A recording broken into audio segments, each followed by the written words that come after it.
காலையில் ஏந்துருது, வாய்க்கு வந்தவரையும் நினச்சவரை திட்டுறது, திட்டி முடிச்சிட்ட பிறகு இருக்கிற பழைய மாவு, புளிச்ச மாவோ புளிக்காத மாவோ பழைய சோற்று பழைய குழம்பு வச்சுட்டு அறக்க பறக்க அந்த பசங்களை பள்ளியோடம் துரத்தி விட்டு ஒரு காஃபி 2 பிஸ்கெட் பாக்கெட்டு முடிஞ்சிருச்சு பசை போட்டு, அதுக்கப்புறம் டென்ஷன்னா ஒரு ஆக்ஷன் மாத்திரை, குரோஷன் மாத்திரை.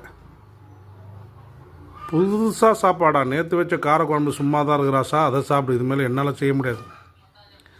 அப்புறம் ஒரு 4 பாத்திரத்தை தேய்க்கிறது, அதை முடிச்சிட்ட பிறகு 2 துணியை துவைக்கிறது. அப்புறம் சொல்வதெல்லாம் உண்மை, நீயா நானா ப்ரோக்ராம் முடிஞ்சு 3 ஆகிடும். அதுக்கப்புறம் பழைய சாப்பாடு தான் மதியமாக இருக்கும், எதுவும் கேட்கக்கூடாது. கேட்டால் நம்ம டென்ஷன் ஆகி ஆக்ரோஷமாக ஆகிடுவாங்க மேடம். அதுக்கப்புறம் 4 மணிக்கு மேலே பையன் ஸ்கூல் விட்டு கிளம்பிடுவானோன்ற ஒரு பயத்தில் அறக்க பறக்க சுட சுட சாப்பாடு, ஒரு பொரியல் ஏதாச்சும் பிடிச்சதோ அவனுக்கு செய்து வைப்பாங்க.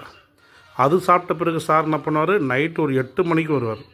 8 மணிக்கும் ஸ்பெஷலாக தான் கேட்பார். நமக்கு பழைய சோறு இத்து போனது, வேஸ்ட்டாக போனது, பல்லி விழுந்தது, அதுக்கப்புறம் கொசு மொச்சது சாப்பிட்லாம் கூட மேடம் கவலைப்பட முடியும். அவங்களுக்கு பிஸ்கெட், பால், காப்பி, குரோஷன் மாத்திரை, ஆக்ஷன் பயன்ற மாத்திரை இருந்தால் போதும். டயர்ல டப்பா கையிலே இருக்கணும்.